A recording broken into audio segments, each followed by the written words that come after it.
go. So I walked. Go ahead. I'm sorry.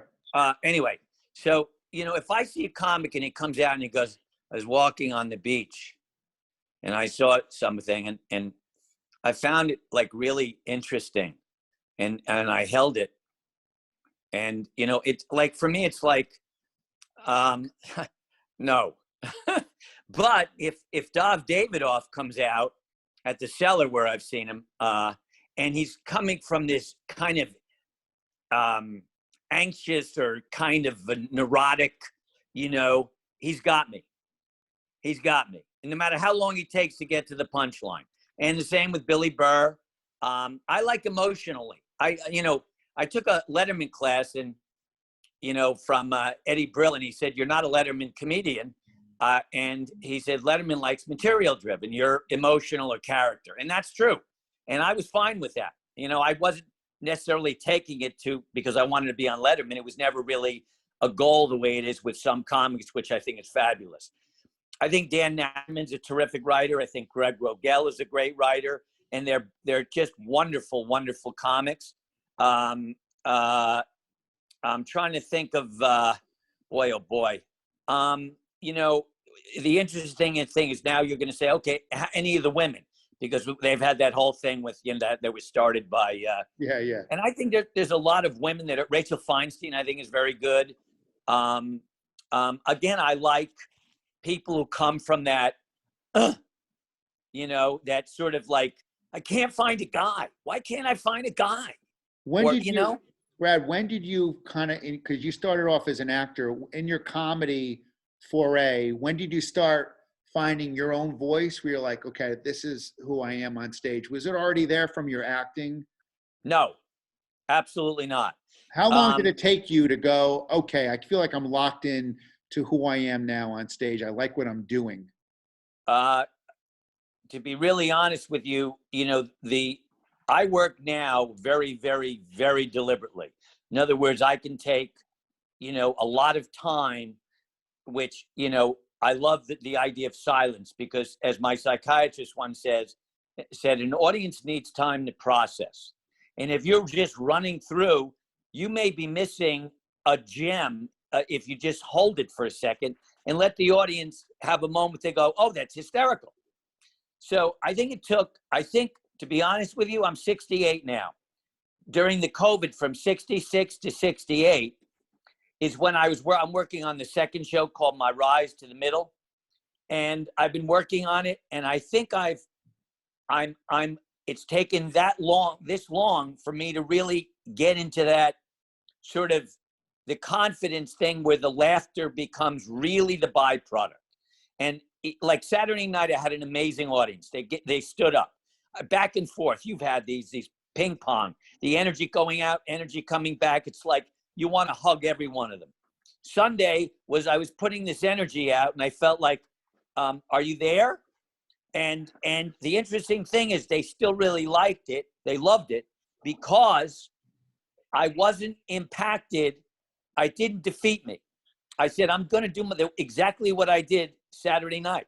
And that's what I did. And that not worry about the laughter, worrying about communicating the fact that, whatever I needed to communicate. And you bring a good point out, because I always tell people this, that,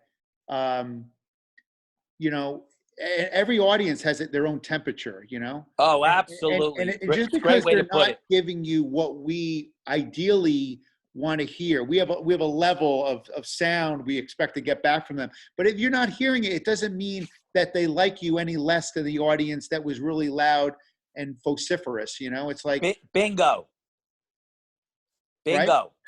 Absolutely. It's right on the money. But to get used to that and understand that and be able to live with that can take some time. You know what I'm saying? To get to that point. I always liken it. This a sports analogy, but like standing in the pocket, like you're a passer, your receivers aren't open and the rush is coming in and you're going to get sacked or hit very hard. And you just wait, patience. Like, they're not going to be the way you want them. It's not the ideal situation, but you're going to do what you do because that's what you can control. You can't control the audience. And then you're Absolutely. going to let them come with you, and they're going to come with you at their own pace. And you have to be okay with that. And the other thing, Bob, you just remind me of something. And first of all, I agree with everything you just said. I love this. I read this, what Chris Rock said about Eddie Murphy. It's remarkable. I don't know if he wrote it, but I think he did. Eddie was his mentor, his idol, his whatever. When I think of the confident comics that I've seen in my lifetime, I think Eddie Murphy is in the top 3 in terms of he was so gifted and so confident that no matter what was happening, he could go into a voice or he could go into whatever, or his movements and stuff. But this is what Chris Rock said.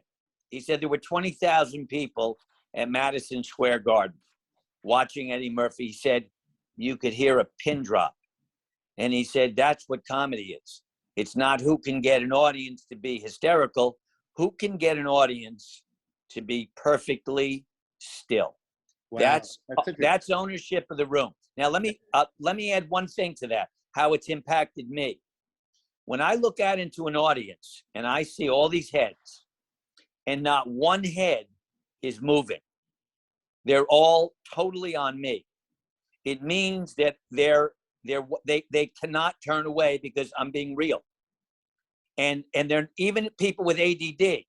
If they're looking at me in a way that they're not restless, I got to get somewhere, or, and of course there's always going to be those people, but I've done shows where I got them because they're watching, and they've even said you're genuine, which is a great word. I love that word. When you're genuine, you're yourself, and that feels good, and not as good as the laughter, but it still feels really good when they're interested. And as you said, they may not be laughing, but they're interested. Well, that's the thing, from a comedy standpoint, and all of us had to go through it. When you're first doing comedy, it's all about, I got to get the laughs. I got to kill. I got to kill. And then what happens is a lot of comics go down that road of, they don't care what they kill with. They just want to kill. And then they start doing material that is what many would deem less than favorable, because they're just doing easy stuff, generic stuff, hacky stuff. And they don't care about the words. They just want to kill. They want the laughs. And then you get in that horrible, it's bad habits. You get in the habits of just wanting to kill, but the material is failing, and they don't care. And I still work with comics now all the time, and you'll look at them and you're like, this guy's killing, and they love what they do. Meanwhile, you're like, I can't believe that they just use I know. That's that joke's been out there in the ethos like for a decade. Yeah. You're still doing these jokes, and you almost like you said, it's almost painful to watch somebody, because I'll watch someone who's got great control of a room. They have all the pieces, great performer. They're confident. They're likable, but the material never caught up with that, because they stopped, or they got complacent, or maybe they got fearful. They got fearful of creating, because they're like, well, this works. I don't know. Can I do that stuff? I don't know if that stuff's going to work. I'll just stick with this stuff. And it's a shame, because you're like, you have to keep challenging yourself. And like you said, that's the actor in you. It's like you stop hoping and waiting on the laughs, and don't rely on the audience to give you what you want. You, as a waiter analogy, you're going to serve them up what you're going to serve them, and you're going to bring it to the table the same way each time, and they're going to be okay with it, no matter how they receive it. Yeah, and I was just thinking when you said about the writing. When I was first started, the comics who would close the open mics, not the bringer shows, they were always, they were on the verge of big things, but they were not well known outside of the comic. Yeah. So I'm talking guys like Ted Alexandro and Louis Black, and Dave Attell closed one show because he was working on his Letterman's or his whatever set. And I thought of Jim Gaffigan, and he was never not writing. And now I watch him, and there are times when it's almost like he doesn't have any setups. He only has punchlines at times. Yeah. And it's quite remarkable. And you know what? that's hard fucking work, and it's work that he's put in, and so he's earned whatever it is he's got. He's earned it because he's worked his tuchus off. Yeah, yeah. And on the writing, as you said. Now let me ask you, what was the genesis of your one-man show? What made you go, I want to take on this endeavor? In 2005, I was still waiting tables, and I was the only where I was getting, I wasn't making nearly enough to just do what I did. And a customer said, I think if you ever decide you want to do another one-man show, because I had done a couple of them that were just, really just to do them early on, and they were okay at best. They didn't really show any signs, oh, this guy can make money eventually on this. And he said, if you ever decide that you want to do another show, I'll pay for it. So I did 3 shows. I wrote a play called Attaboy Zimmy, which is what my father used to cheer me as an athlete. Yeah. And he plays a very big role in the sequel, in the first play. And I wrote it, and there was something about doing it, even though it was mediocre at best, there was nothing commercially viable about it. I thought to myself, I have to keep going on this particular one. I have to keep going. And then 3 years later, I was offered money for the first time to do it. Okay? So then between 2008 and, all the people that I was working with, I wasn't really working with Carlin anymore. He had passed. I think Joan Rivers had went to another, Brad Garrett, some of the people that were providing income. So I kept working on the play. And in 2013, I was doing it in Florida, and was extended, and 2 producers flew down at the behest of the owner and bought the touring rights for 7 years. And it's just, it's just the 90% funny and the 5 poignancy. I like the idea of mixing it up. It's great to just be a comic because they're geniuses, some of them, but I love the idea of being able to get an audience, not emotional, but, to touch them. I want to, may I, Tim, ask the question you asked me earlier, and would you do that? Yeah. Tim has a question. Yeah, sure. Yeah. Hey, Brad, this is great. Thanks for sharing. Question I had was, what's the difference between a one-man show and someone who's doing a 45-minute set? There's a huge difference. Huge difference. First of all, in this day and age, it used to be, I have to tell you, if you took a one-person show course, it would be like, oh, you need a beginning, a middle, and an end. The character has to change. You need an arc. You need this. You need that. Then it changed to the point where now people are just doing one-man shows, and some of them are great, like Mike Birbiglia. But you see him, if you watch some of it, there's no real emotional sort of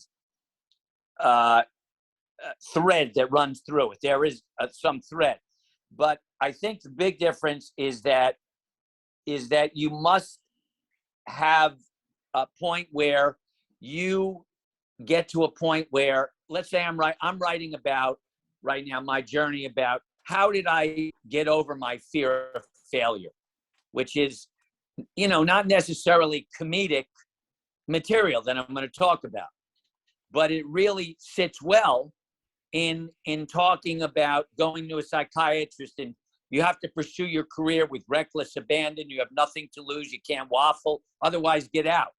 And that's what he said to me. And that's in the show. And that's not stand-up comedy material. That's real stuff. But if you put some very funny stuff about a waiter who's waiting on a customer who can't make up their mind, and you have these long pauses, I'll take, let me have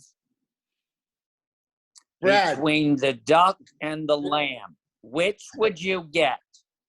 The duck, Brad. Not the lamb? Yeah. I was going to say, when you're writing this, I asked you this question because Tim asked me this earlier, and I gave my opinion of the difference. And I feel like there's a lot of, it's like the lines of I said are kind of like there's no distinct lines anymore. I mean, I've seen You're people do a absolutely one-man right, show, Bob. and it's like a comedy special, but they Yeah. call it a one-man show. And then I've seen other shows that are more traditional where the one-person show is like a play. And there's a thread or moral in there or a direction where there's the middle, you know, and the arc, and there's a climax, and they're playing all the characters. I've seen one-person shows where there's no characters, it's just them. So it really is kind of open-ended. It really is. Right? You're absolutely right. You're absolutely. There was a show, Bob. I won't name any names, but a wife was married to a guy, a well-known guy. His family was in the theater, is in the theater. And the wife had no idea that her husband for 20 years was into child porn. And the whole play is about that whole discovery and what happens afterwards and this and that. That's not comedy. That's a real heavy duty thing. Now, there is comedy in there, but there's less comedy than there is, you know, drama. And there are a lot of those, but mostly you're going to see what you just said is 45 to an hour of funny. And that really doesn't qualify. There's no arc. It's one note. There's no up and down and taking you on a journey. And that's really what it is. It's taking somebody. So on a journey, how did I go from being paralyzed by fear and no belief to a point where I can walk out on the stage and not feel like I have to do something. That I can just be me and go, hi, how are you? You know, I always like to start a show with a joke just to get the energy flowing, or in the worst case scenario, just to see what I'm up against. So that's how I open the second show. And, you know, I'll tell a joke and then I'll go into the play. But it gets, you know, poignant. And, you know. Does your show... Does every one-person show have to have a director? Can you be your own director? Do you have to have somebody? I was for many years, and now I work with somebody. And I will tell you this.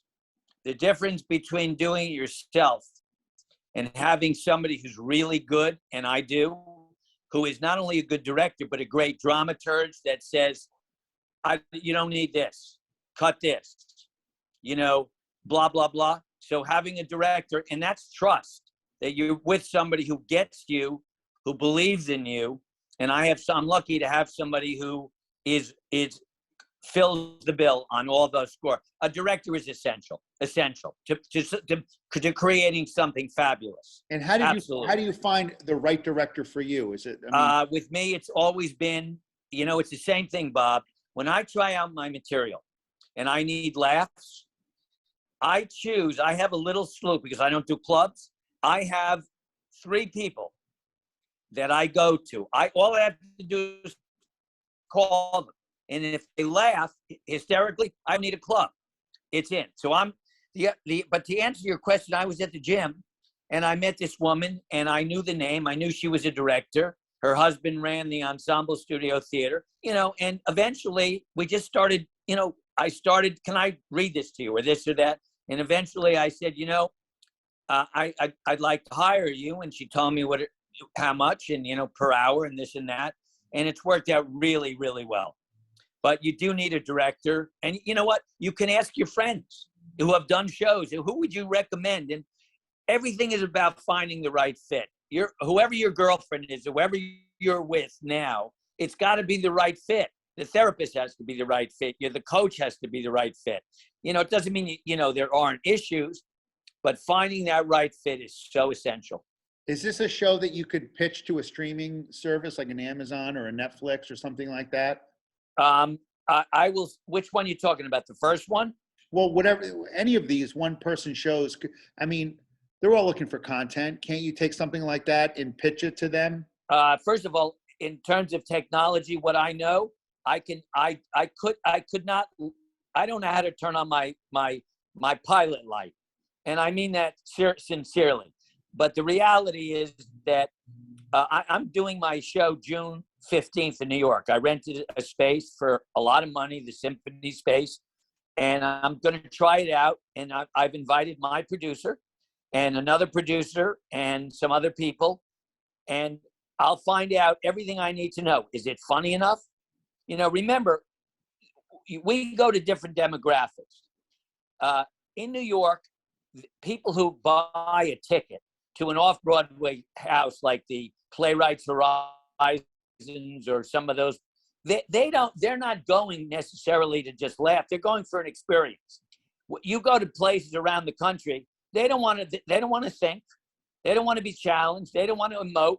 They want one thing: entertain me, make me frickin' laugh. And the more laughter, the better. But the places I go to, because of the nature of the beast, I'm not famous. I need a lot of laughter. So that's huge. You know, when I do, Richardson, Texas, they don't want to leave going, oh, I saw this show and he cried for half. It's so moving. You got to see. No, it's funny. And that's why they come. So that's the answer to that question. I was going to say to you, how long is your show? The first one runs about 80 minutes. My Son, the Waiter. Ideally, I know Billy Crystal's ran for 2 acts. I mean, 2.5 hours or 2 hours. I'm a firm believer in a one-person show should be 1 act. There's very few people who can hold my attention after an intermission. And I can name them on no fingers, to be honest with you. Maybe, I don't know. Maybe I know some of these intellectual people, some of these geniuses, I don't know. But the second one, I think, is about 75, which is also a really good time. 75 is and also how many terrific. days are you doing this a week, Brad? I do 2 shows Thursday. I do 1 show Friday, 2 shows Saturday, 1 show Sunday. And it's grueling. I was going to say that, and that's my next question, and then I'm going to open up to questions. This is a performance question, just like with doing stand-up. How do you get yourself in that place to go out there and do it on the days where you just like, I don't have it in me. I woke up today. I'm miserable. I'm tired. I don't have it. Okay. What do you do? What is Brad doing? Right. First of all, it's a great question. Second of all, remember something. For 2 years, I was unemployed. 2 years. Prior to that, I was going to places, and exactly what you said, I'd be performing for 16 or 17 people that would show up at a theater. And the last thing I wanted to do was walk out on the stage and, okay, but you know what? No matter how I feel, and this is something I take pride in, is they paid. They paid the money. They paid $40 to $70 for a ticket. So I have no choice but to be a pro and say, I'm going to go out and I'm going to do what I do. Now, I may not get anything. I had an audience of 25 people last Thursday. It was one of the greatest audiences I've ever played to. Then I'll have an audience of 80 or 90 or 100, whatever. And you can hear, it's whatever. The way you do it is you get over it. As once you walk out on stage, your mind may be still saying, I want to shoot them. I want to shoot them. They're not laughing. This is hysterical. But they don't know that, that what's going through your mind.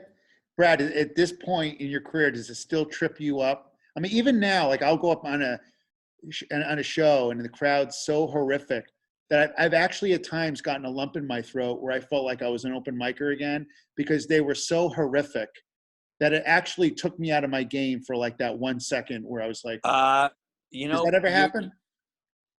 Bingo. I can walk off stage and go home and feel like the word mediocrity, if you look it up in the dictionary, you'll see a picture of me and it says, anyway, the other thing that I wanted to say, Bob, is that about what you just said, I hadn't performed in 2 years. So performing now is like no matter how many people, I'm not going out with that negativity that you just expressed. Can you hear me? Yeah. I'm going out there now. I'm just glad that I'm making money again instead of just unemployment. So I learned a lot from that COVID period. A lot. I think many of us as comedians too. I mean, I think the whole pandemic thing gave such importance to the fact that people need human connection. And I think comedians and performers, we just miss feeling connected to an audience. And now it's like if you have 10 people, you're like, I'll take it. because it's better than nothing. For 2 years, I performed for nobody and sat on my couch, So. Yep, that's it. Absolutely. I love what you just said. I want to open up the questions real quick, and then I'll bring on our next guest. And if you want to hang, of course, I love having you here because people always have questions throughout that they'll throw out to all of us. But any questions for Brad, you guys? Just want to raise your hand and I'll call on you or I'll pin you. Anybody? No? Oh, yeah. Tim, take it away. Yeah. Hey, Brad, I thought I heard you say like you were doing that one-man show for couple of years or something before you ever got paid for it or something. Did you say that? And if so, could you kind of walk through like where did you do it? How did you do it? Like, cause you got to figure out how do you strike that balance because you got to get stage time, you got to get better and you won't get paid, but how did you manage that? Well, number one, my show's called My Son, the Waiter, Jewish Tragedy, which means that material that I did as a stand-up, I could put also in my one-man show. Okay. About being a waiter, about the Jewish mother, about my dating life, my social life. But you have to spend money to make money. I'm doing a show on June 15th. To rent the space is $2,085 for one night. And they raised it because, of COVID, and it used to be $1,600. And, they're not giving any deals. So I'm spending that to try this out. And that's what I did with My Son, the Waiter. I rented spaces, and in most cases, I just gave comps. I didn't care. I just wanted an audience. So you got to, even if I've done the show for 4 people in Riverside Park during the COVID, I did it for one person who won an Emmy, a number of Emmy awards. She sat on a rock in Central Park. Then the next time we did it, she sat on a log in Riverside Park. And the next time she had a very comfortable seat on a bench in Riverside Park. So that's basically it. You have to trust that like a 3-person audience is better than me looking at a wall. And I rehearse to the wall a lot because that helps too. But no matter who it is, even if my director, if I'm looking at her, it's a hell of a lot different than looking at a wall. So, you can call a friend and say, listen, would you listen to 15 minutes? That's one way to do it. Another way is to, is to take a class. Another way is to rent a theater. And, that doesn't cost, you can rent a theater cheap, very cheap. Are you working on a one-person show? No, it's very intriguing because I never thought of it. So that's why I'm curious. What do you do for a living? I'm a sales director for a pharmaceutical company. There's lots of humor in there. There's tons of humor. You could talk about, no, I'm only kidding. I don't know. So, Dad, why don't you ask if we can get you a job? We should all be working for this guy. You need a blood thinner? No, but I do take plenty of medication. And anyway, yeah. Any other questions real quick? Appreciate it. Great, Brad. Any other questions? Anybody? I got one, Bob. Yeah, Greg, take it away. Greg Schwartz. Yeah. Hey, Brad, how are you? I was just wondering, because you were talking about, one of the things you look at is authenticity. So when you're watching a new comic or a newer comic, how do you, are you able to tell the difference between authenticity and someone who's trying to find their voice? I can sense a potential, or I can know it right away. In other words, if somebody comes on stage and let's say they're talking about whatever it might be with the topic of, I can't find a woman.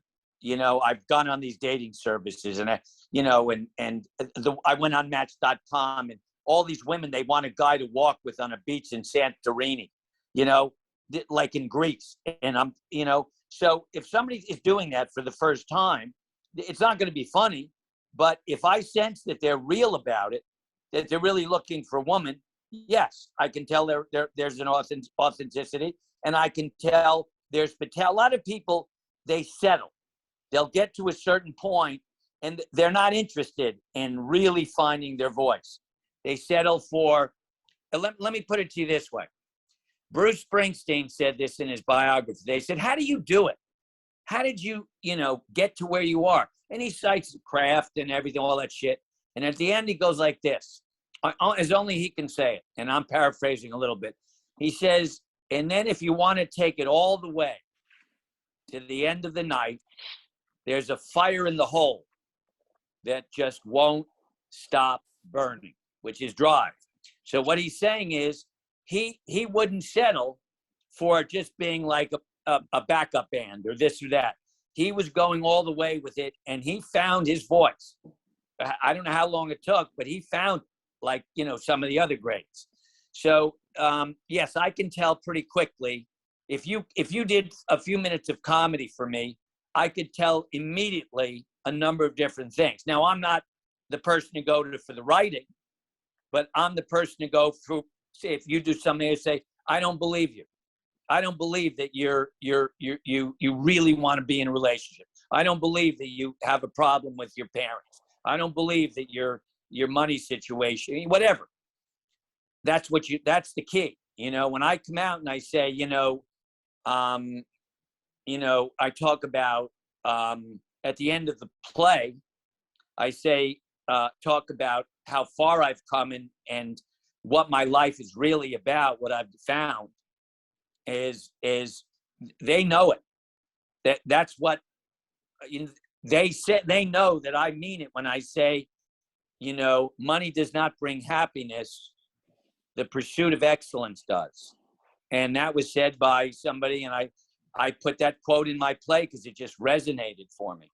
So that's the answer. Are you doing comedy? Yes, I am.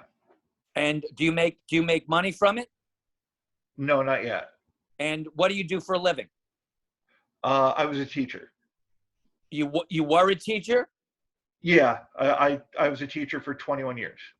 Oh, so you have enough to be able to just do comedy? Well, I'm on a leave of absence from work because of COVID, and I don't know that I'm going back to teaching, so I'm kind of, in between right now. All right, let me ask you this: Do you where have you performed? New York City, New Jersey, down here in Florida at various comedy clubs. Where do you live in Florida? Sarasota. Okay, let me ask you this: What do you think you have potential? I think so. Do you make people laugh? Yes. Do you have a point of view when you go on a stage, a specific point of view? I think I'm developing it. Uh-huh. How long you been doing it? About 3 years. Oh, that's great. The bottom line is that you're being creative. The odds of anybody getting, to a point where you can just make a living at it is incredibly hard.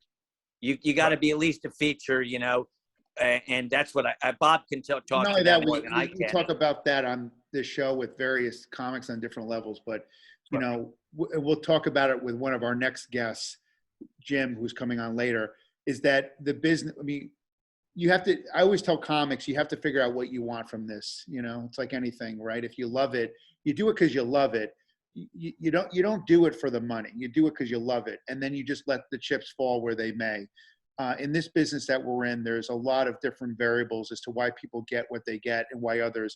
And as you said earlier, Brad, you could put on any Netflix special and there's people on there that you're like, oh, they're very good, they deserve this. And there's other people you're like, I can't believe, how does this? Absolutely. I mean, they're horrific. But it's not about funny anymore. It's about casting. It's cogs in a wheel. And I'm never short on being brutally honest with any comic that asks me any questions about the business. There's no guarantees in this business. It's brutally hard, and it's a lot about casting, and it's a lot about what the networks want. It's about demographics, and there are people that'll get stuff just because they're in the right age bracket and they have the right look and right, or their ethnicity, and like, Greg has a good point of view because he talks about teaching a lot, which is great.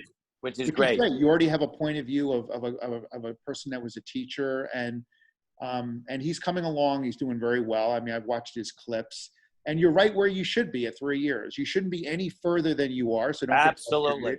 And you have to be okay with, as many people would say, my mother would say, you have to enjoy the ride, which is what many people will say to comedians.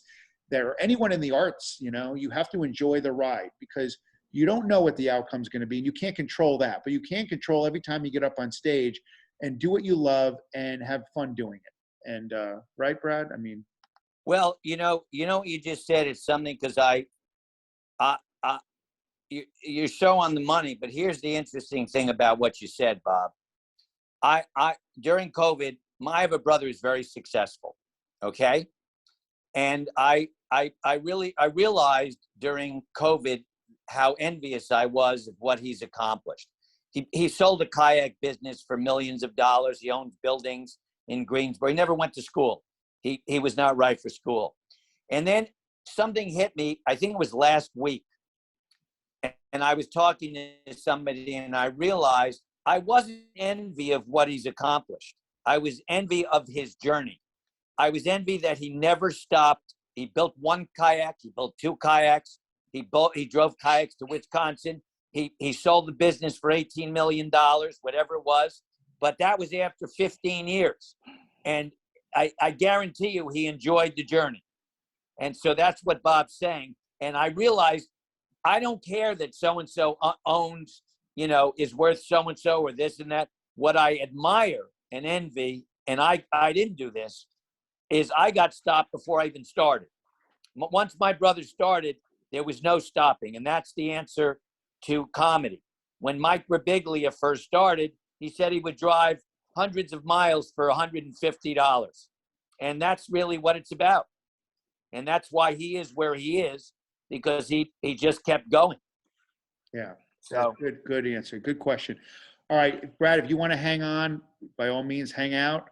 If you got to go, you can exit. You don't have to say goodbye. I mean, no one's going to be like, "Where's Brad?" I mean, of course. I'm waiving my fee though tonight. I'm serious, because I enjoyed being on the show. I will definitely have you back.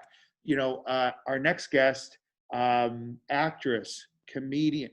I should say actor. That's not the right word. Actor, comedian, director, movies Legion, Headlock Security, Night Bus, hilarious comedian, Cynthia Levin. Cynthia, how are you? Thanks for joining, by the way. I'm good. Hi, Bob. Hi, everybody. Hey. I didn't realize what the hell this was. I know, you didn't know what you were getting into. You're like, no, I didn't. It's you and a lot of other people, too. It's adorable. I like it. Cynthia, are you the one who's married? Never.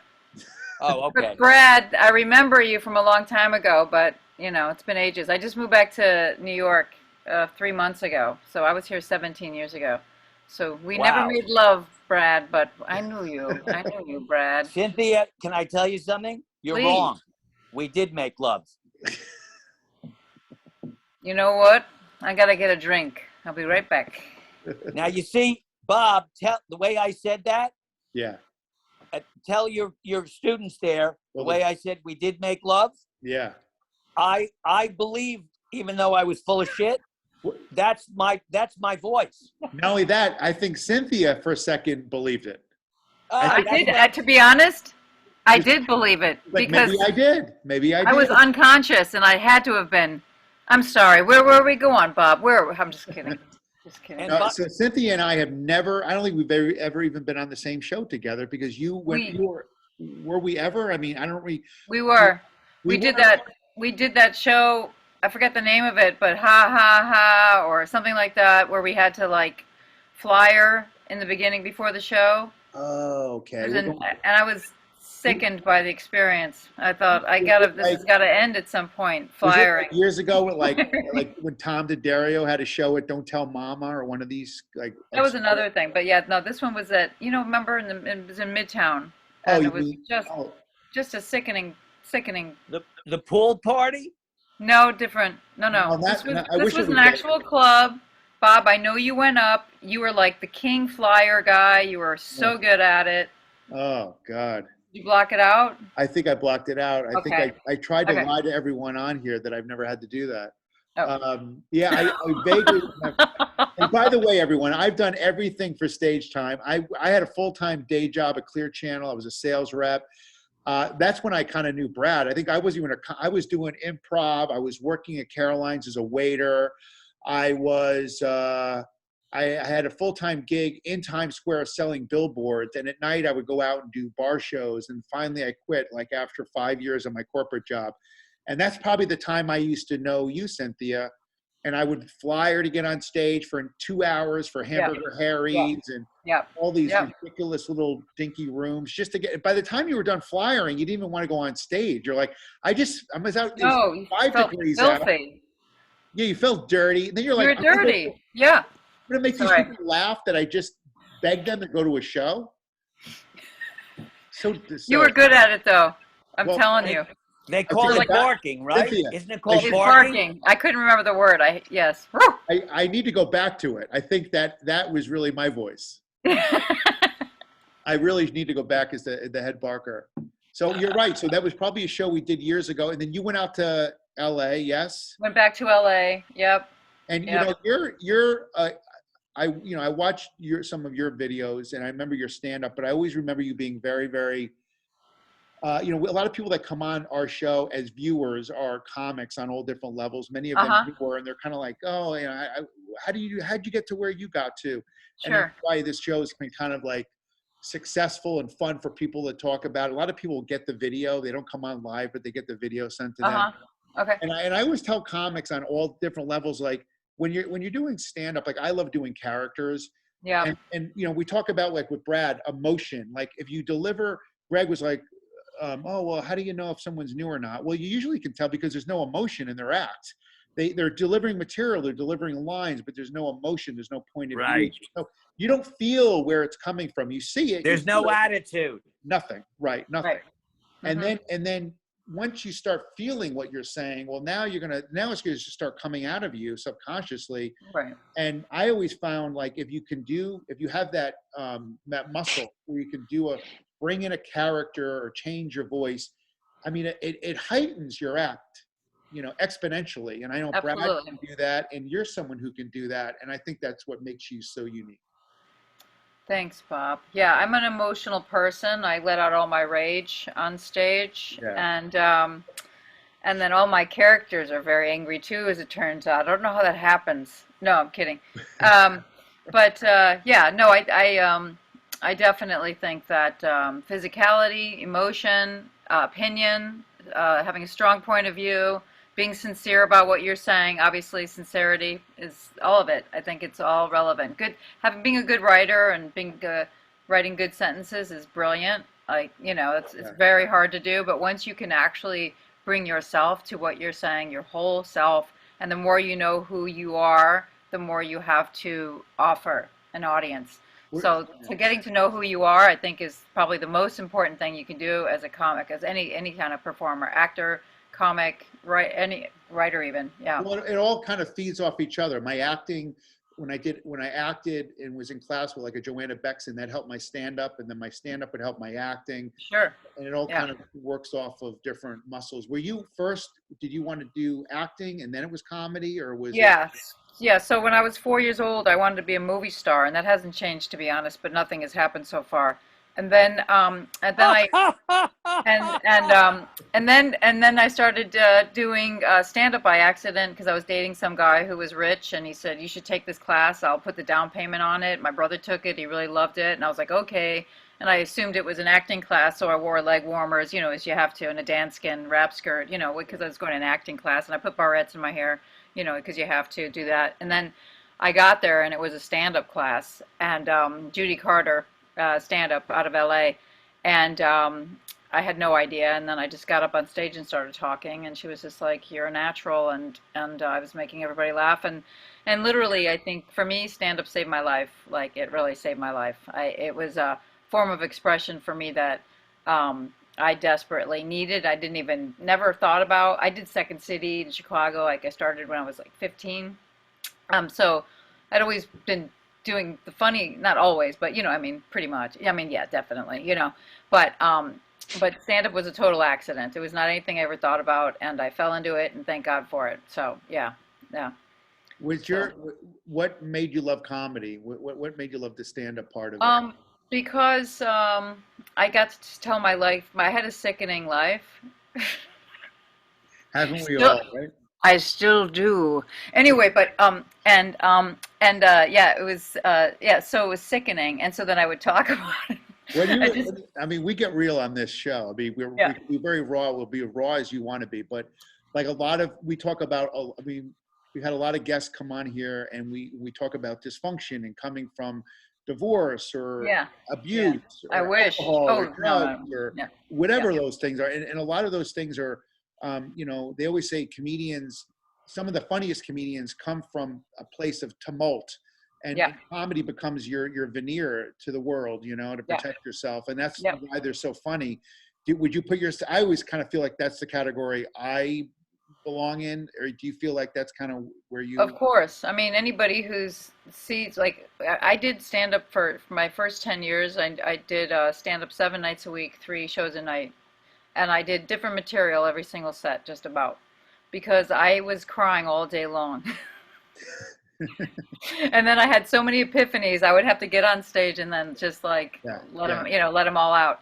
So and that was where I was very much like an in the moment performer. I got very good at being truthful. Like Brad's talking about being truthful.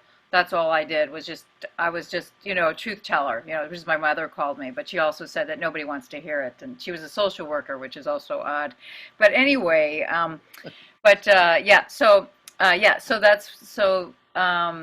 I don't know what the hell I'm saying, but what the hell? What were you even saying? No, we're talking about that just coming from just a fucked up childhood, lots of abuse, all that horrible shit, and so literally that's why I say stand up saved my life, because like I would cry all day, and then in the afternoon, and it was like getting close to time for showtime, and I'd be like, oh my god, what time is it? All right, what do I wear? Oh my god, that's terrific, and it would like totally shift my mood immediately, like it literally. Absolutely. I mean, comedy for me was always an escape. I mean, it started when I was in school. Maybe for you guys can relate, or for me, it was my way of protecting myself. If I wasn't being the silly goof, I'd probably be sobbing. And for a guy, it was too scary to be that vulnerable. So I couldn't stop being funny, because I was the sad clown. I was always like the goofball. But I was really masking all this other stuff that I didn't know how to I didn't know how to internalize, or I was internalizing it, but I didn't know how to process it. So that was the escape. I was totally hiding from the world. But it was very therapeutic, because if we didn't have, it's almost like the audience became an extension of the family that you always wanted. I mean, they were. People who were, I was really just looking for people to relate to me. Like what I was always saying in between almost every sentence, I go, you know what I mean? You know what I mean? You know what I mean? Because I was desperate. Please, do you know what I mean? Does somebody know what I mean? Does anyone know I was just like, for fuck's sake, But so it was really my connection. It was my desperation to be, to be like, are you with me? Are you with me? Like, it's what I say that all the time, and I'm sure I do from time to time when I'm doing new material, but yeah.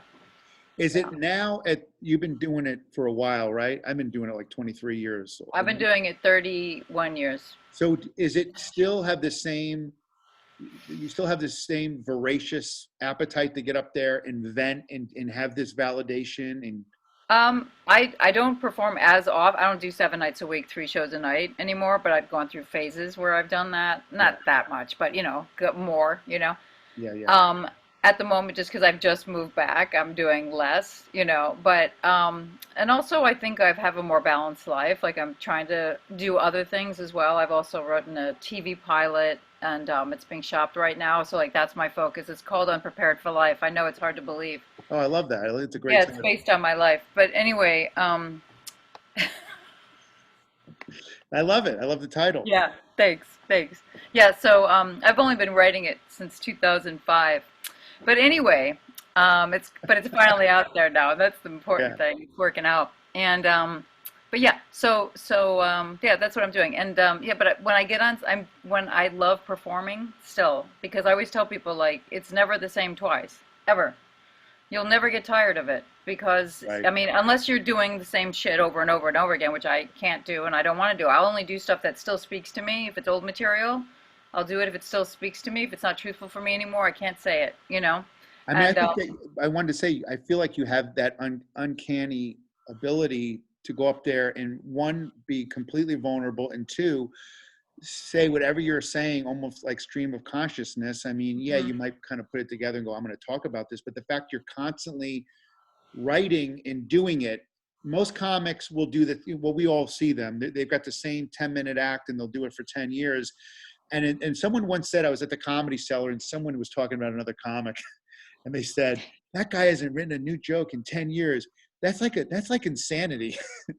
And I was Right. like, well, what we do is insanity, number one. I mean, all the fact that we have to constantly get up and we're constantly needing an audience to laugh and give us some sort of feeling wholeness Yeah. alone is nuts.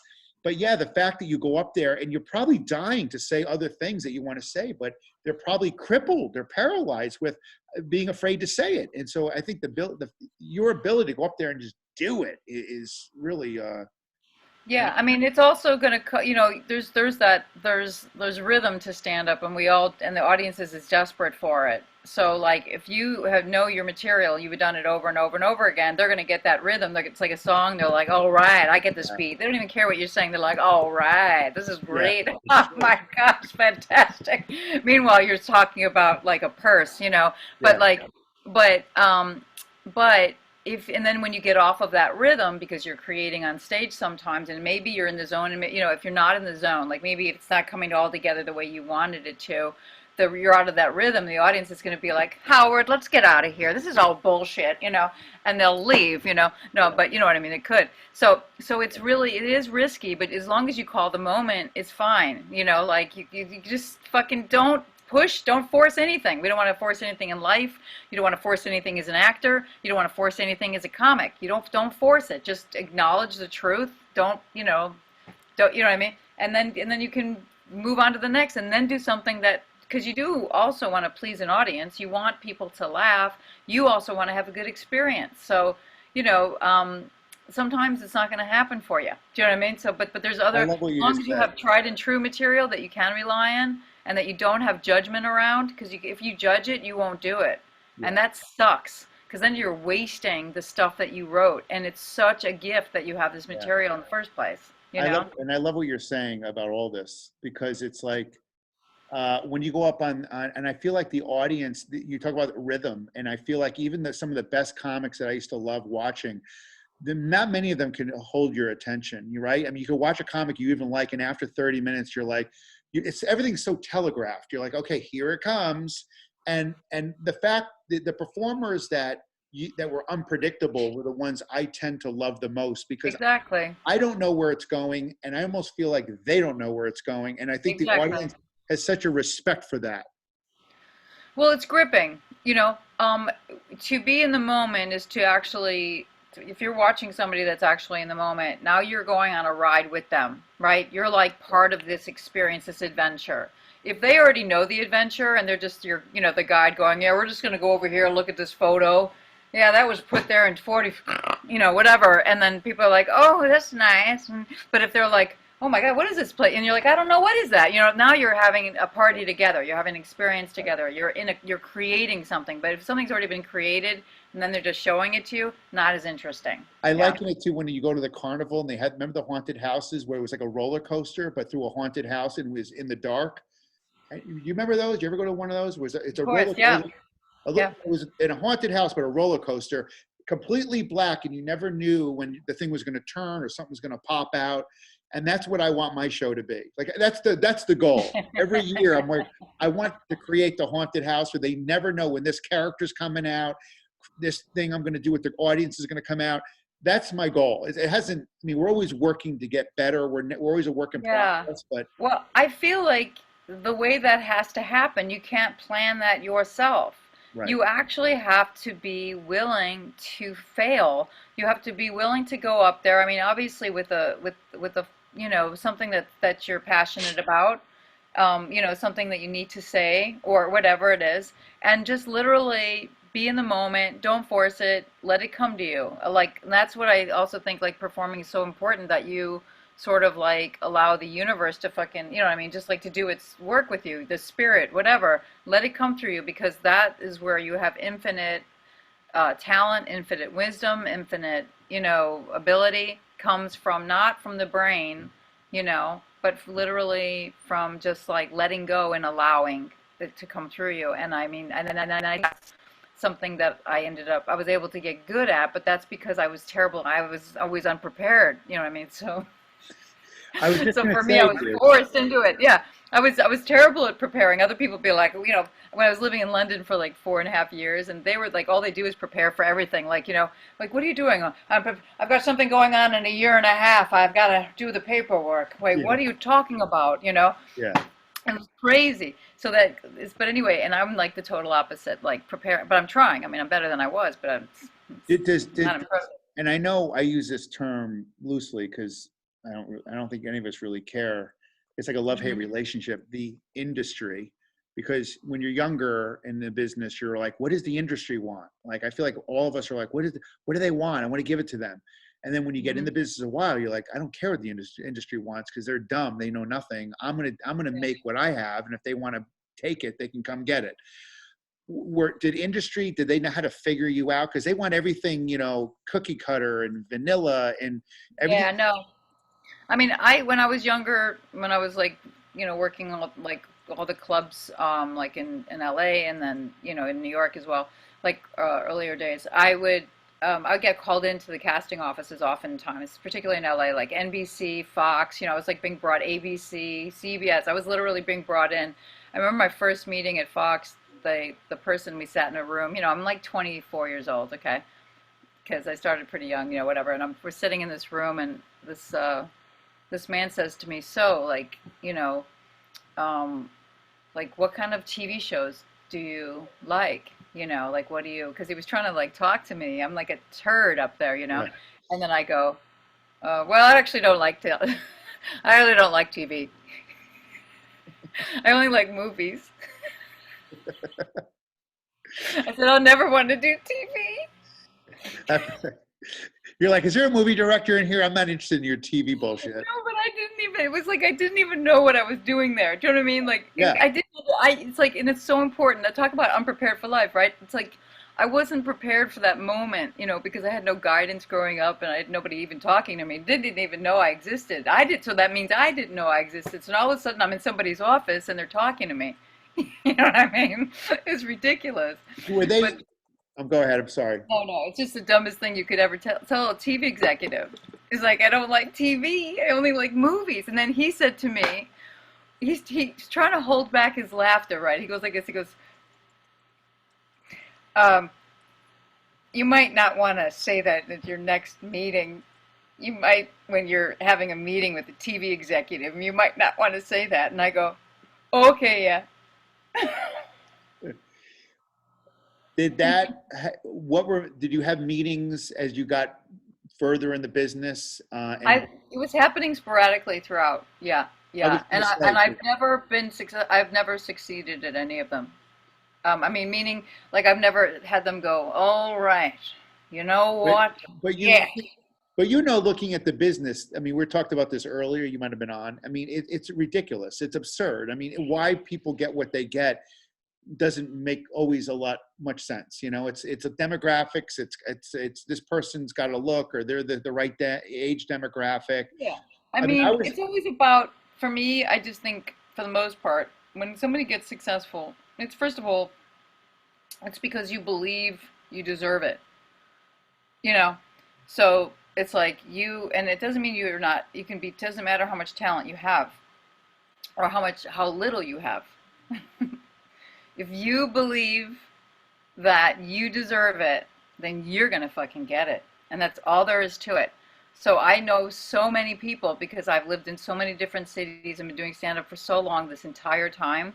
And I know almost everybody on television.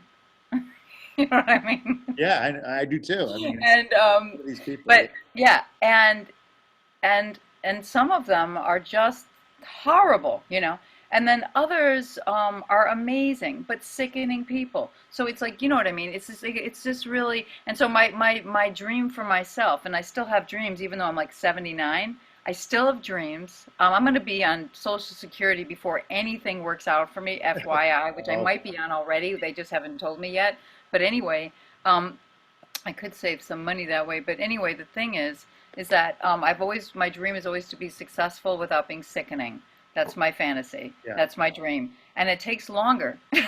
I want to ask you, what did you have any? I mean, you talked about something a minute ago, and that's so it's so pressing or important to talk about, which is you have to believe that you're worth it, that you're worthy of this, and it's really not about talent. I mean, talent certainly helps, but it's more about the confidence and belief that you deserve it.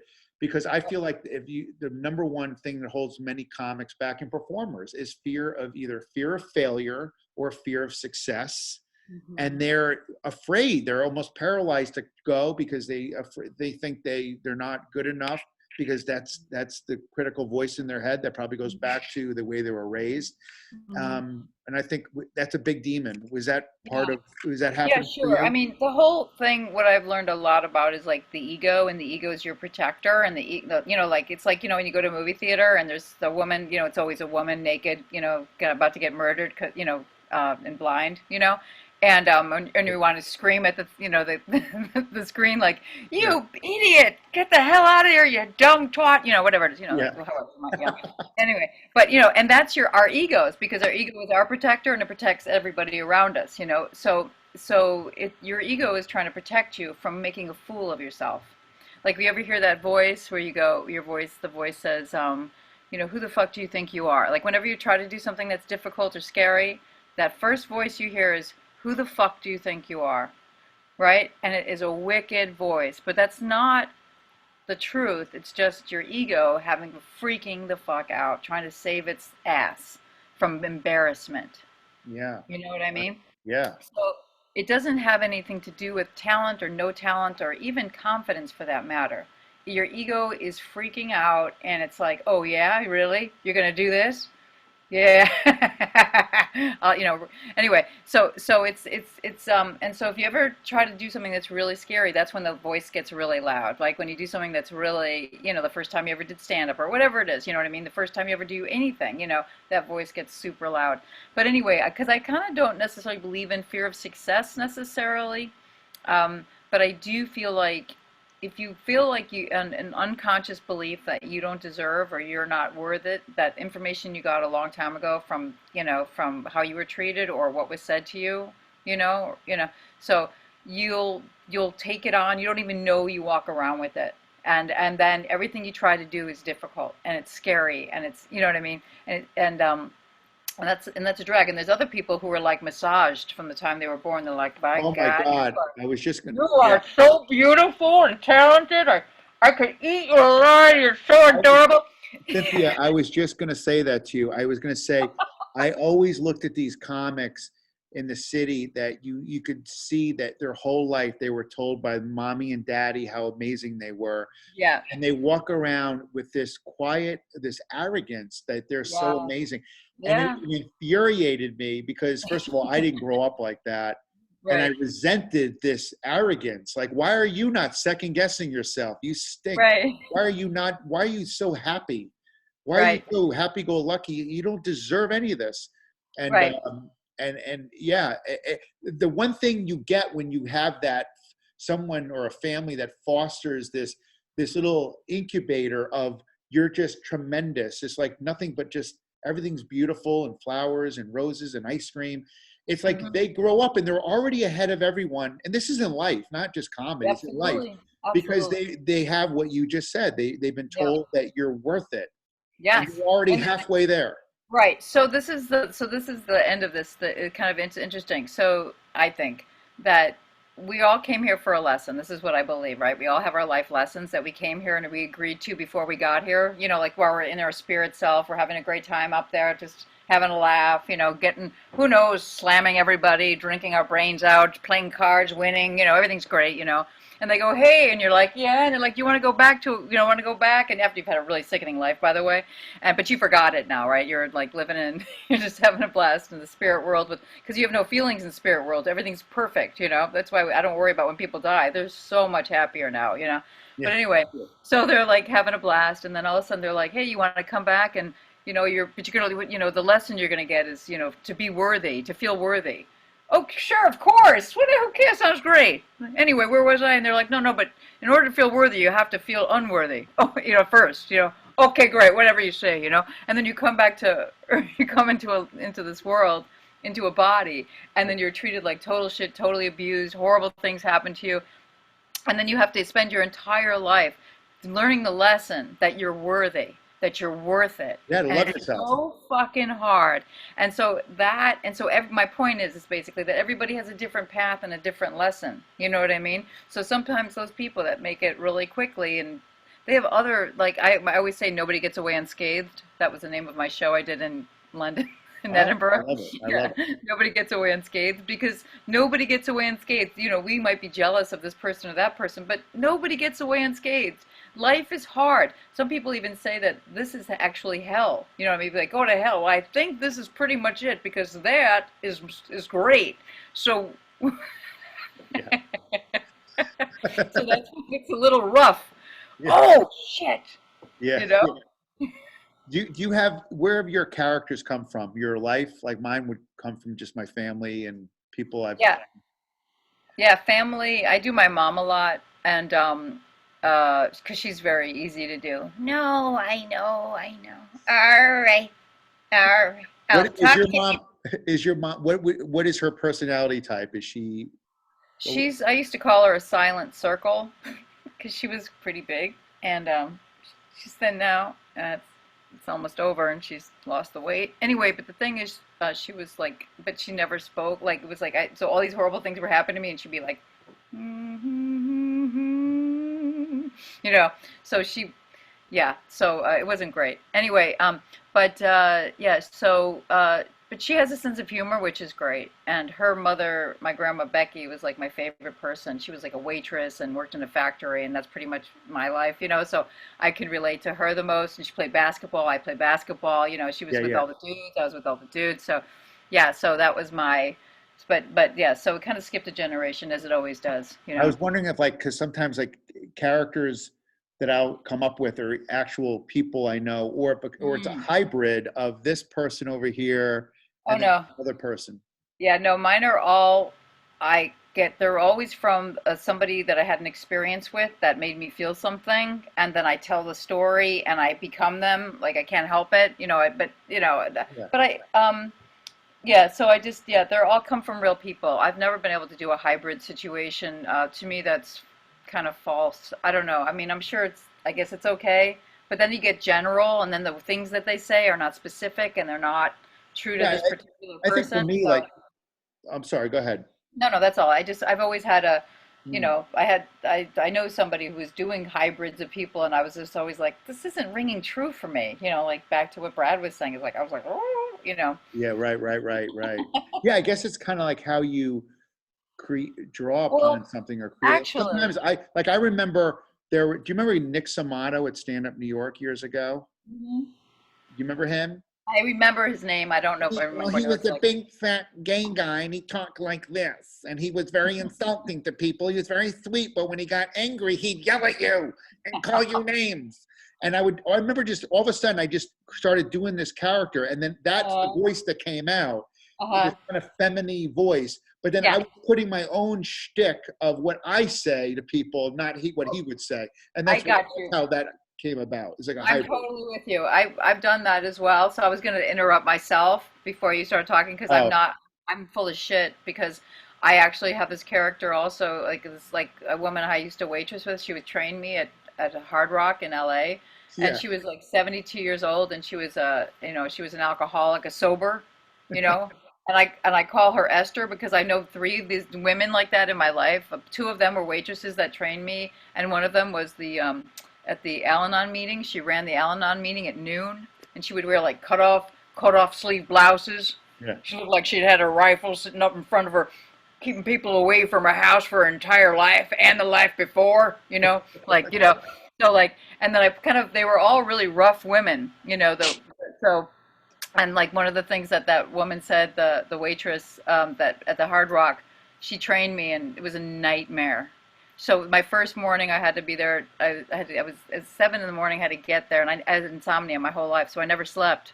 So there I was, 7 a.m. to be there, and it was just me and her in the whole restaurant. We were opening the place. She was going to train me, and she was nasty. You know, I mean, she was miserable. I mean, she had varicose veins that were three-dimensional. They were brilliant. You know, she won awards. They were so beautiful. Oh my But God. anyway, so but anyway, she came into that. I was getting dressed, and they make you wear like that white, like it's almost like a nurse's dress. You know, nurses and a hat, and you know, and pins and all this. And I didn't realize I was supposed to, like, you know, hem it, you know, so that basically I look like an Orthodox Jewish girl waitressing, you know, there was like down to my ankles. Anyway, I was trying to put this stupid hat on. It was 7 in the morning. I'm putting pins into my hair's in a tight bun. I looked sickening, okay?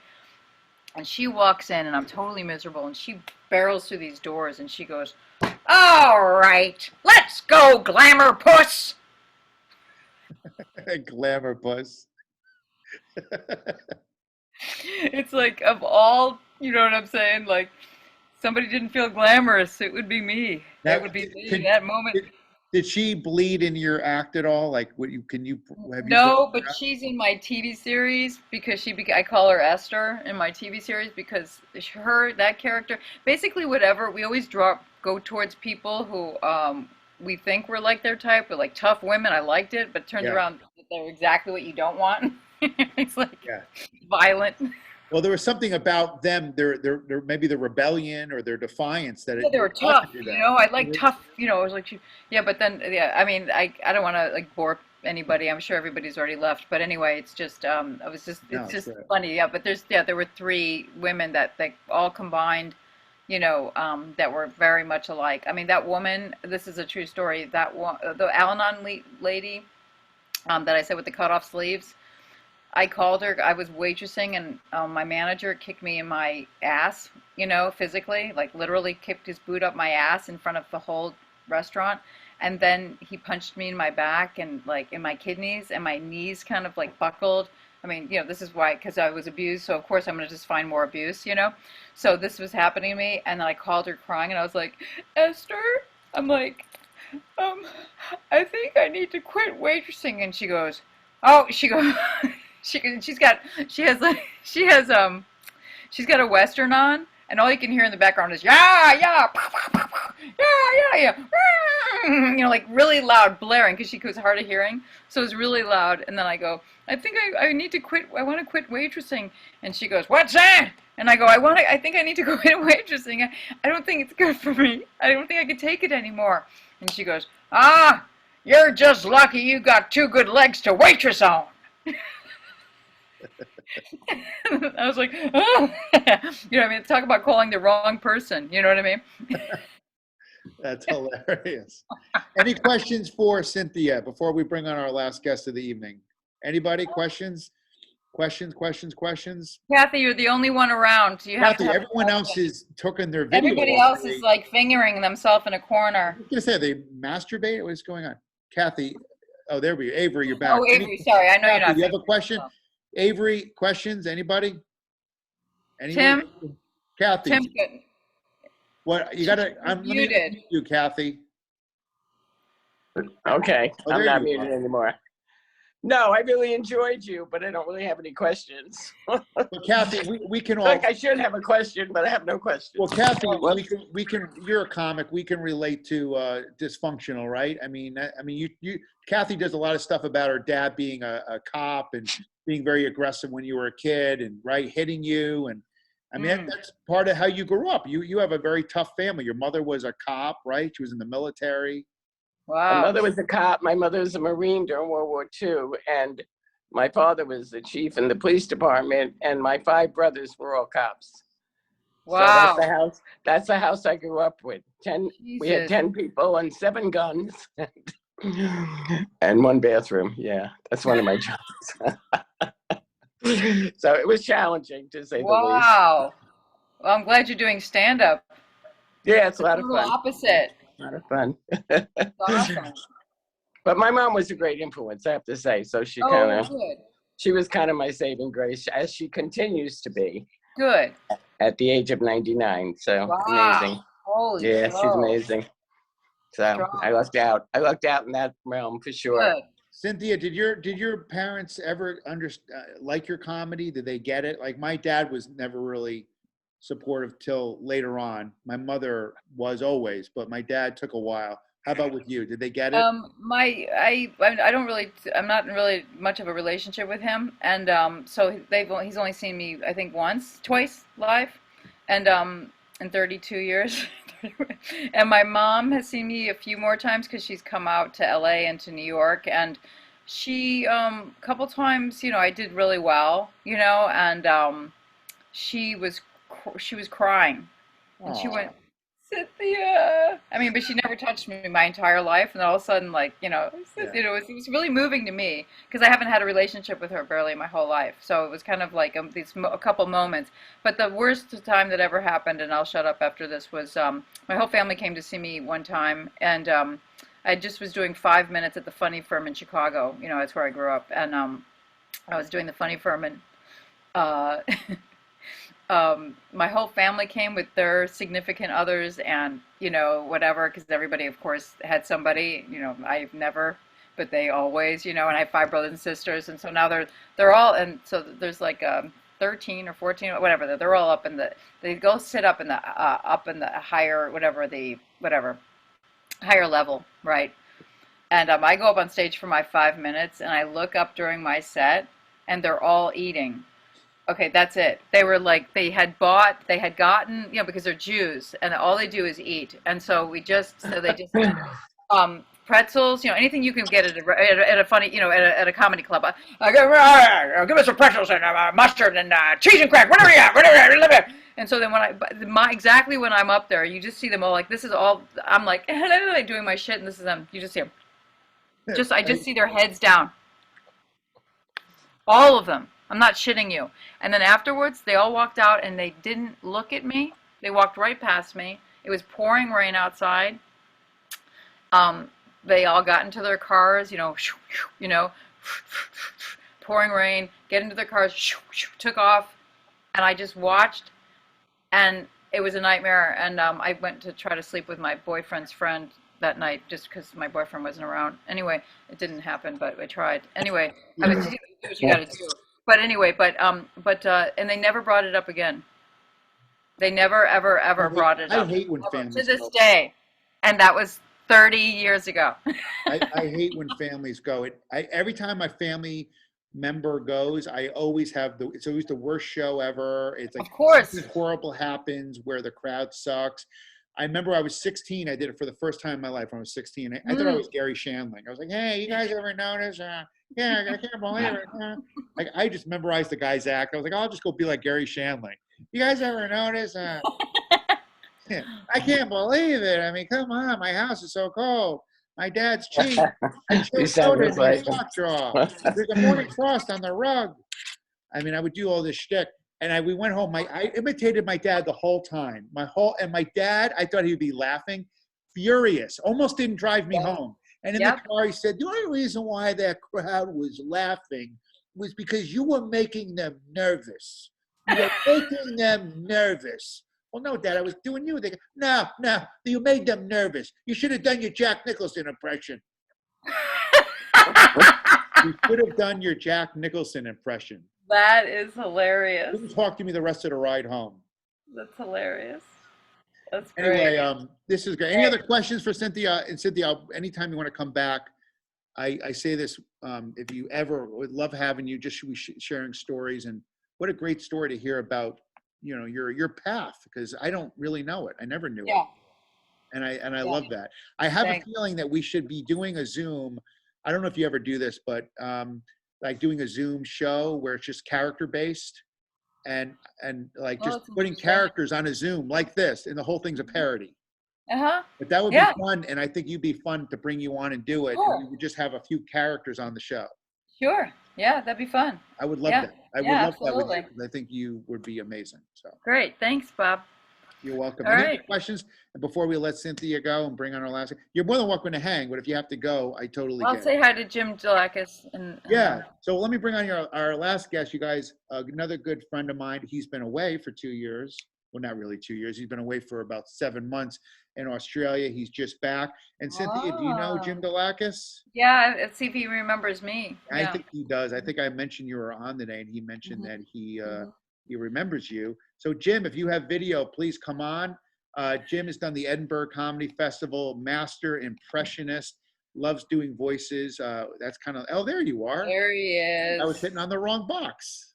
Yeah. Hey, buddy, No, how are you? I hit the right box. I typical man, don't know what to touch. So Jim and I met years ago on a gig to like Wisecrackers, and I was opening for him. And Jim was a beast as he is now on stage, doing characters and voices and impressions. And we just drove up, and I was entertaining him by doing Jack Nicholson.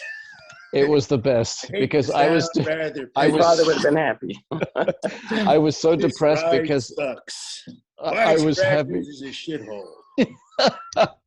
I was really depressed because I had a relationship problem at the time, and who doesn't? And I was just so miserable. But then I just looked over at you and I said, "What do you think Jack would say to me?" And then you did it. It was like Bob was possessed by Jack Nicholson because he was using vocabulary that Bob DeBono would not use, only Jack Nicholson would use. He was going, "You have a penchant for," he was just like, "You stop dating these fucking stupid girls." And She's a he was bimbo, you know that. You need to meet someone on your level, you know that. I've told you that once or twice. The whole ride. As depressed as I was crying, but from laughter, and it was great. And we've been friends ever since. It was great. And I also question, Jim, where are you from originally? I'm originally from Australia. Oh, okay. I was born in Perth, and I do remember you. I don't remember where we worked. Did we work together? Carrie Carabas, somewhere. Yeah, I met you through Carrie. Oh, long time ago, like literally 18, 19, 20 years ago. Yeah. I think it may have been Governors at one of those. Yeah, one of those. Yes, it was definitely on Long Island. Yeah. Yeah, but and nice to see you again. It's so sad in this business that you work with someone and you might not see them for like 14 years. I know, it's crazy. You know what I mean? Like, it's like I'll see people. I'm like, oh my God, I haven't spoken or seen. I mean, besides COVID, just. People move, or you're coming and going, and you don't really get the chance to hang out. I feel like comedians were just constantly mercenaries that are going to make people, that's the mission, make them laugh, and then you go home, and then all night you're just depressed and you want to kill yourself. We need a therapy show. I have an idea for a therapy show for just comedians late at night, like 2:00 in the morning when we're all up, while all the normal people are in bed. And the name of the show is called Go to Bed. And we just sit up here and we talk about everything that sucks. Yeah. It wouldn't end. It would never end. Not all night. But I was always the last to leave a show, and I always hate saying goodbye to the comedians I'm with, because when I see them and I go, "Oh, you're on the show," and I get really happy. Yeah. And then I don't want it to end. So I'm always the last one to leave a gig. And they're putting chairs and tables away, and I'm still there. I want to ask this to Jim and you and Cynthia. Like, some comics after a show, they don't want anything to do with the audience. I remember seeing certain comedians, they'd be standing there selling merch. The crowd comes over. They're almost like annoyed. that the crowd is like coming over going, "Hey, great job." And I don't know if they're like so self-loathing, like yeah. Like they don't even care that the audience they gave them joy. It's like, I guess they were so miserable.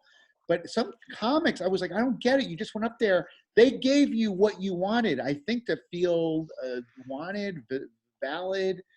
They filled that empty abyss for you. And then after the show, they come up to you and you're like, seething, nasty. They're uncomfortable. What is that? I mean, I think I'll just go. I just think they're really uncomfortable. I just think they're so like in their own heads. They're thinking, and they're, you know what I mean. And anytime, like, you ever have somebody when you're really tense and hype, you know what I mean? Like, you're tense, and then somebody rubs your back. You're like, get the fuck out of it. It's kind of like that. Do you know what I mean? After a show, you're kind of like this, and then people are like, hi. And like, what, are you kidding me? Get out of here. You know what I mean? Even though they're there trying to sell you stuff, it's just hilarious, Bob. I do that all the time with audiences just to fuck with them. They'll come out to you after a show. They're like, great job. I go, shut up. You don't know me. Fuck. I walk away. Remember that Fuck time in you. Bob? You don't Remember think that my time? dad yelled at me? Fuck you. Remember that time, Bob, in Connecticut? We did that show together, and people would come out and they'd go, "You guys were so good. Usually the show, one person's good. Yeah. All of you were so good." And Bob would go, "Oh, thank you so much. That's very kind of you to say." And as soon as they turned their back, he would go, "Selfish bitch!"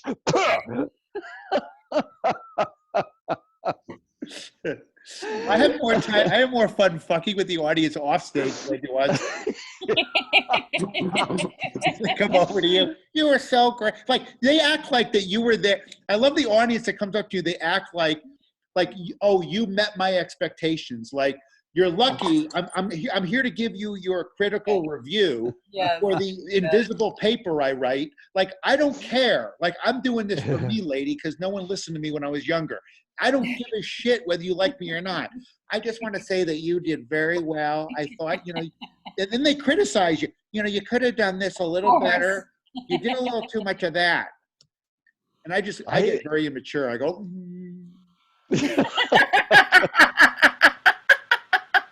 I love sticking my tongue out at people. That's a perfect reaction. Shut up. I actually, I was actually like talking to him.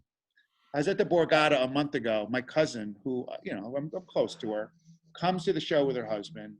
And I didn't know I just learned this about her. I didn't know she was like this. Because she's come to shows before. And, they usually leave. No, it's fun. Comes up to me after the show. She goes, that was good. It was good. I go, oh, okay. Now, meanwhile, I'm like, I don't want to go there because I'm like OCD. I don't want to hear criticism. It's going to it'll hurt me. It feels hurt. It doesn't, I don't take it well because I just went up there and I kind of laid myself out on stage, gave it my all. Don't come in, just go. It was great. That's it. That's all we want to hear. I don't need you to nitpick. She goes, you seemed angry. You seemed very angry. Why were you? I mean, I know you're, funny and I like the anime, but you were angry. I was getting nervous. I was getting nervous. And I felt like pulling her hair. In my mind, I had a visual of me going, yeah? Do I look angry now? And I wanted to yank her. And I was like, I just went, yeah, oh, really? I don't know. I mean, sometimes I go up in a different gear, tonight I felt like being more angry. But in my mind, I was like, shut the fuck up. That's hilarious. Let me just say one thing about that, because that's hilarious. But people who are, like, when they have a comment about your anger on stage, it's because they have a judgment about anger overall. It's not just your anger, any anger, because they won't let themselves have it. And so then they're like, it scares the shit out of them. This guy obviously has a problem. I've avoided anger my entire life. I don't know what he's yelling about, but that's what it is. So it's not even about you, but it's sickening. I hate that. Wow, that's interesting you point that out. I've had it too. I went on for a half hour outside the goddamn doors of the Borgata in the lobby. Like people are coming up to me and they're like giving me, oh, that's great. Oh, God, so angry. Oh. Where's that come from? I was nervous. I was kind of like shaking. I had a lump in my throat. Like, oh my God, lady. And then I said, well, I don't know. I mean, it's different. I'm sorry I'm not Sebastian Maniscalco. Everything. I mean, then they'll bring up other comics. We saw Sebastian here. He was. Yeah. Oh, Sebastian? Oh, then they go, have you seen him? Have I seen him? Yeah, of course. No, I don't know. Who's that? I don't know what the fuck you're talking about, lady. Jim's a very animated. Jim, you love your audiences, yes? Yeah. I guess I just like to put them in a good mood, and I get my comedy changed when in the beginning I did it for validation and because I had a huge ego and it was all about me and look at me and love me and want to sleep with me, all of you, even the ladies. And something happened, and I think I've told you this before, and I don't know if we did it last time on the show, but it was in Baltimore where we did that show together. I made some woman cry because she was being obnoxious and she really needed to be kicked out. But I just gave her every comeback, under the sun, and the audience was loving it. And I think the last thing she said, why don't you go back to Australia? So I looked at the audience, said, yeah, I'd love to. Who's coming with me? So they're all, yeah. And then I said, you can't come because there's a strict 6-month quarantine law for dogs, bitch. And everybody loved it. And unfortunately, she cried. She started to cry, and they did kick her out. And she was drunk as could be, and she was there with her boyfriend. It was Valentine's Day, but I think when I was driving back to the hotel that evening, I ended up having a bit of a weep myself, because I thought, I was put on this earth, is like Cynthia was, you were saying before, that is like whatever the divine thing is that goes through you. I know that I'm supposed to be here to help people feel better. And I've been told by 2 or 3 people that are into all that stuff that you were once a healer in a previous life. Did you know that? And I said, whatever. So, but I realized that I'm supposed to make people laugh, and I made this woman cry. And despite the fact that she probably deserved it, it still didn't. It didn't feel good for me. So then I did a show in Chicago where a woman was so into my show. This was 3 months later, and she was in the front row, and she was giving me standing ovations just for the setups. And she was a little. She was just like, oh my God, he's adorable. Listen to his accent. He looks like Kramer. Oh my God. And so she just kept going on. And my gut feeling said, do not pick on her. She's enjoying your show. She loves you. You're supposed to make people laugh. She's laughing. That's how it works. So I did everything in my power to just make her part of the show and not let the audience, the rest of the audience, feel left out, which because in the beginning they did a little. And then I just held my ground and said, no, I'm not going to make her feel bad. It's not about my ego. It's about them. I have to give them something. And at the end of the show, she came up to me and she comes gliding towards me, and I thought, here we go. She's going to lick my face. I know it. But instead, she gave me the nicest, warmest hug and whispered in my ear, I have stage 4 stomach cancer, and you just gave me 5 years. And I said to her, you just gave me 10. And then we started talking about life and death, and how it's a shame that you have to wait until, because she went to Italy with her kids where she's from, and she said, isn't it sad that we have to wait until we're terminal before we do what we really want to do? And then it suddenly occurred to me, I said to her, well, we're all dying. We're dying right now. Yeah. And we should be doing what we want and living the life, because it's so short, even when it's long. I mean, my dad's 92. He's in aged care now. And I feel like he's 92, but that went really fast, and we're going to end up there too. So just be as giving and as loving as possible. And I guess after that, 6 months later, I got an email from her friend who said, your greatest fan just passed away. And we're going to have a fundraiser for her at Riddle's Comedy Club in Chicago, and we've requested you to be the comedian. And I said, I would love to do it. And so there were 200 of her friends there, on top of the 250 regular people that came to the show. And I said, Lynn, this one's for you. Before I started the act, and I did this little stupid dance that she laughed at. And it made me realize, look what happens with your ego. Now, Cynthia, when you were talking about ego and how it's they're going, are you really going to do that? What are you doing? The fuck are you doing? I agree, because I hear that all the time. And as soon as I let go of my ego, my shows were completely different. My feeling was completely different, because I thought, if you had let your ego get in the way of when she was doing what she was doing at that show, and you just wanted to look cool because your ego, like, let me come up with some really good put downs, I would not have had these 200 of her friends. I would not have been requested to come to that show. But I put my ego aside, and I do that every time I go on stage now. I think even as an actor, when you let go of your ego and just completely let go and not worry about looking terrible or becoming emotional, or that's when you become great. Not just good. I think you become great and greater. So to this day, I mean, I still have friends. This was maybe 15 years ago now, and I still have her friends on Facebook that occasionally message me, and they're very appreciative. And there are times when after a show, I will get people saying, my mother just died. I really needed that. I really wanted to laugh.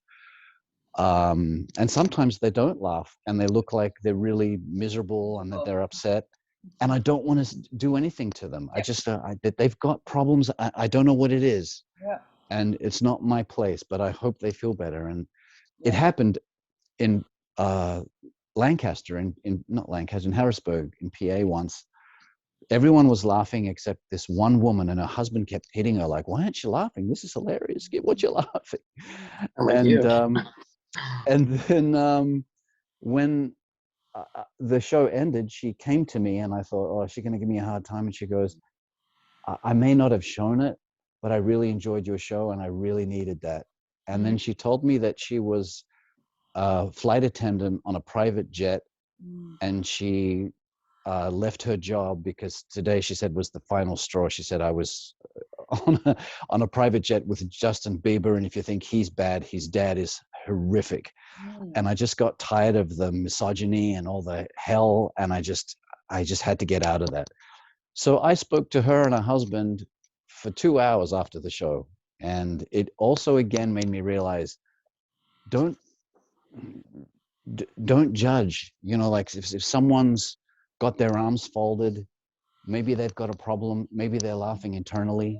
You know, I don't, and I mean, we've all had that where a guy sits in the front row and he's got his arms folded, and I had that again in the same club in Chicago, and he came to me after the show and he said, you are the most original, funniest comic I've ever seen. Good job. Good luck to you. And I thought, wow, the guy that I thought was a miserable son of a bitch just gave me a compliment. So yeah, I like them. I like my audiences, except when they're drunk and they're really annoying. But even then, you just gotta. They're just excited. They feel like they know you now.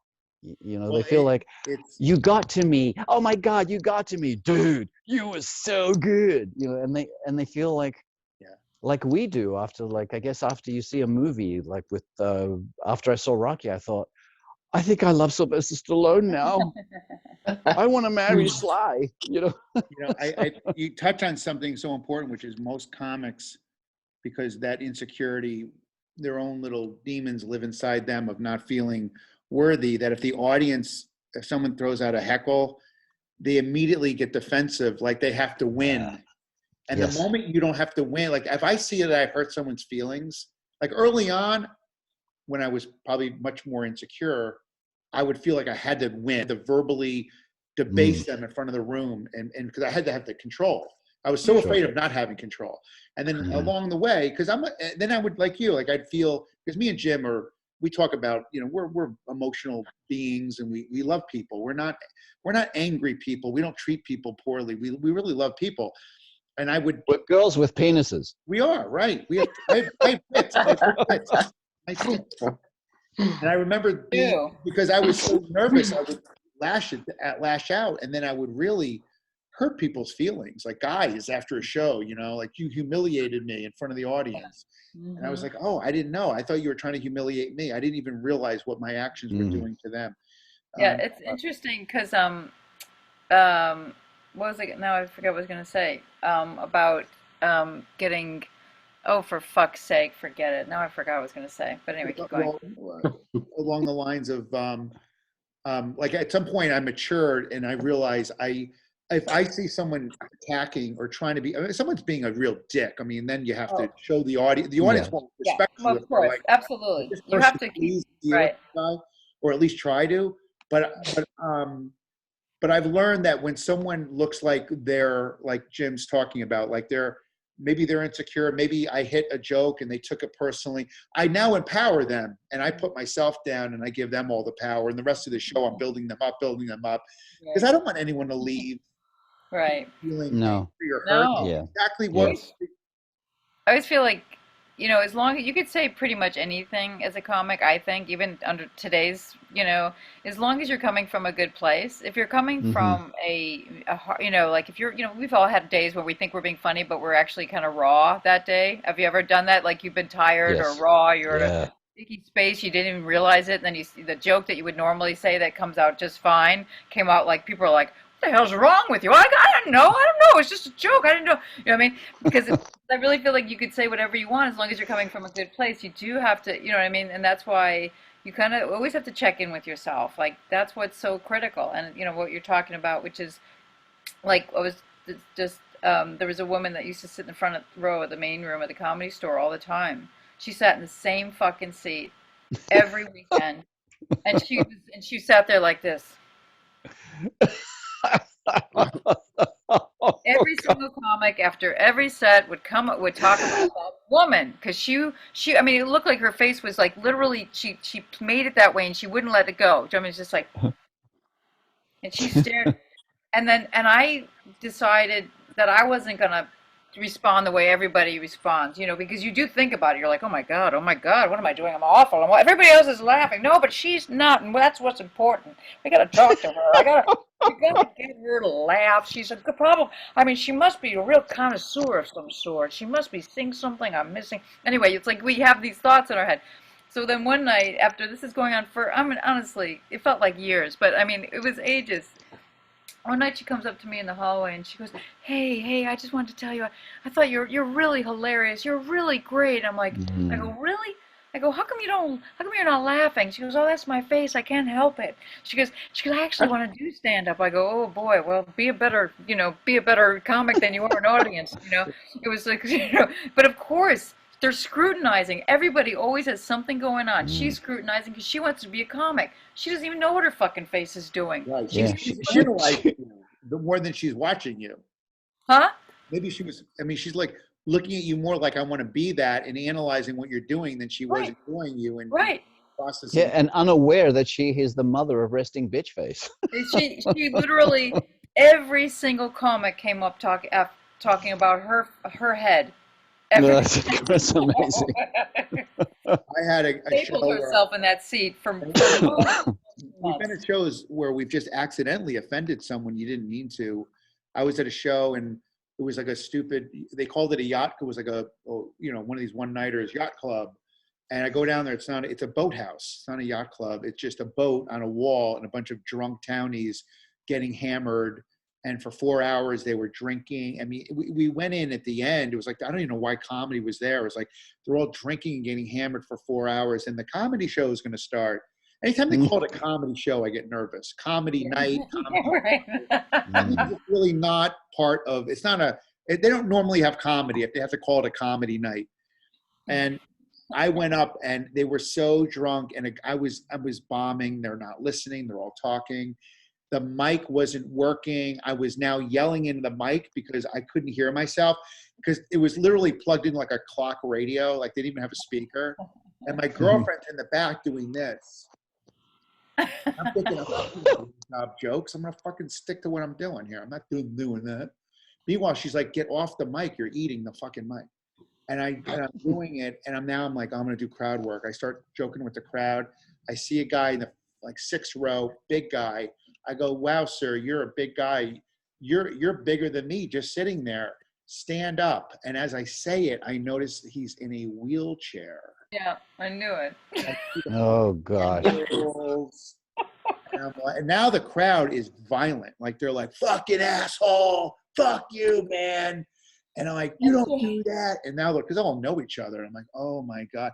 So now I'm like, oh my God, no, sit. I didn't mean it. I didn't mean stand. I didn't know. I didn't see the, you know. And now he's trying to stand up. Oh. Like, what? Whoa. Now he's like, no, I can do it. Everybody thinks they're a stand-up. Stand up, and now I'm like, I feel like crying because like now he's trying to stand and prove it. Oh gosh. And it was like, it felt like 7 minutes. I know it was like 30 seconds, but it's just the whole time. And the wife is helping him, and the people are getting up from their chairs trying to help him. He finally stands, and everyone gives him an ovation. Of course, I was so narcissistic. I was like, that's for me. And then I walked off. I said, I'm a healer. And I walked off. That's funny. That's what you're affecting people. You don't, sometimes you don't mean it. You just say something wrong and someone gets triggered. Yep. Whose dog is that? Is that your That's mine. Oh, that's the new addition. Do you want to meet her? Yeah, let's see her. This is Where Jewel. do you live, Jim? I'm in PA Like at the moment. out on by the ocean in Long Island off the, I don't know. Here she is. Hang on. Where Let's are say you? hi. Right? I'm in the Poconos right now. Where are you, doggy? I knew you were far away. I could feel it. He's out in the woods. You're out in somewhere remote. What are you doing to people in there? Oh my God, that dog. Oh, and here comes the big sister. Oh. Oh my God, how many? What are you doing to them? What the hell's going on with you three? They're two. Where are my bitches at? The bitches want to go outside. There you go, bitches. I know you're out in the woods because inside the house there's an imitation of a house behind you. Inside the house. That's how. Yes. It's nice out here. Oh, here she comes. Great. How nice. Look at her. And she's just sitting next to me now. Is that that's your girl, right? That's Jewel. That's the new one. Oh, the new one. That's the puppy. She's about 7 months old, and Lily's 5 years old, and she's like a real mommy to her. It's adorable. I can't stand it. But I haven't slept since I've come back. I was going to ask you about what was your first voice that you ever did? Was it a character or a celebrity voice? It was my dad. I did an impression of my dad for my mother, and I think I was 6 years old. And because he came over, I think he was 24 years old when he left Greece to go to Australia. So he had a Greek Australian feta cheese accent. So it's very, very distinct. How did you talk? So anyway, Jimmy, this is what you have to do if you want to make something happen for yourself. And he would really emphasize the A's, like a lot of Greeks. They would say, I'd like to have a house with 2 columns with a statue of Samson pushing away the columns. So I was doing that for my mom, and she thought it was hilarious. And then when I was in school, in primary school, which is elementary school, I would do impressions of all the teachers, and I would do the way they would walk, the way that I was about 6 or 7 years old, and when I was about 9, I remember being on this bank on the grass, and I was all these kids were sitting. There's maybe about 15 of them, and I'm in front of them, nervous as hell, and they're going, do an impression of the principal. Do the impression of a principal. Do Bugs Bunny. And then I would do the impression and then go, who shall I do next? And I remember that one of the teachers got wind of the fact that I was doing impressions of teachers, and she said, "Can you do them for me?" And I was so scared, but she was laughing. She thought it was hilarious. Great. And she said, "Do you do me?" And I said, "No, I don't."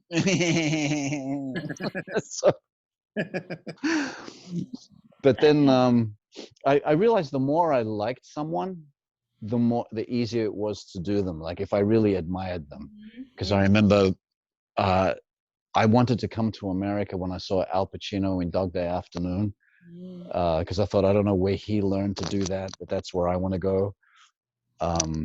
So after I saw Dog Day Afternoon, I just, as a teenager, I couldn't stop. I was like, "Oh yeah, you got to put your gun down. You gotta put your guns down. Where you gotta put, Sal? Where do you want to go, Sal? You want to go Wyoming? That's not a country, Sal. But then I wondered, how did Al Pacino go from being a really soft-spoken Italian guy, sort of from Brooklyn, from the Bronx? How did he turn into this? Yeah. Suddenly he's Jewish. Yeah, I think it was so low, right? What? Yeah, he turned into a cartoon. Yeah, and then when I saw Rocky, I just thought, oh God, I don't know what this guy did, but I believe I can do anything. Don't you think, Adrian? You can do anything, right? Right? And then De Niro, I started doing De Niro, doing the face. And even Dustin Hoffman, I really liked Dustin Hoffman. He was amazing. And then the Star Wars Harrison Ford, I really liked Harrison Ford. And he was always so quiet. And anybody got any pot? It's easier to do voices that are in your register. But if it's in my register, it's easier to find it. But sometimes I just can't hit. There might be a voice. I'm like, I just can't get to that. Oh, I had that problem with Mrs. Doubtfire. I just thought, I loved that so much, that movie. It was, I mean, I barely laughed when I saw that. And it was also sad. Yes. And I just thought, Robin Williams, I don't know how he was doing this, and I tried to get it. And then eventually it was like, ooh, hello, dear, look at that puppet. Ooh, I had a very tight ship here, dear. Because it was not like a full Scottish accent, but a bit of a Scottish accent, because it was just amazing. It was just, yeah, so sometimes it's in the register, like, and if I don't like the person, I really can't do them that well. I know it's very strange. I cannot imitate my dad to save my life. Okay, I get it. At all. And never have been able to. Yeah. This is great. Well, listen, we'll wrap it up for tonight. I hope you guys can come back. And we have a great. Super fun. And super fun. I'll send out the recorded episode if you guys want it. It goes on YouTube. It goes under. It's private, so you don't. It's not out there for the world to see. So it's just for us. Cool. Cool. Yeah, and I'd love to have you guys back. And maybe we should do. Yep. I was saying this character show idea where we just bring on characters. That might be a lot of fun because you guys like to do. That would be interesting if we interacted as the characters. Yeah, that's what I mean. Oh yeah, that would be really a talk show with a character interviewing other characters. I love that. That would be so much fun. All right, good. Then we got to. So, oh my God, that dog! I'm telling you, I think you're offering him a little bit more than food. That's my guess. This is a good time for us. He loves me because you are. So. What's that? Jewel. I love you. That dog loves you, Jim. You have the greatest photo of Jim running. Remember is it you the picture that you put up of you the dogs chasing you, or you're running? You got Oh my God, what's happening? You're in the belly of the dog. Hang on. Jim. Oh man, hang on. Okay. If you there? As I always say, Jim, even if the dog's purring, it's still bestiality. Well, she's got her butt in my face right now. Yes, we see that. Enjoy. All right, listen. Have a good night. We'll wrap it up. Bye guys. Bye, guys. It was an absolute pleasure. Thank you. Nice to see you both. Nice to see you guys. You too. Bye-bye. Bye.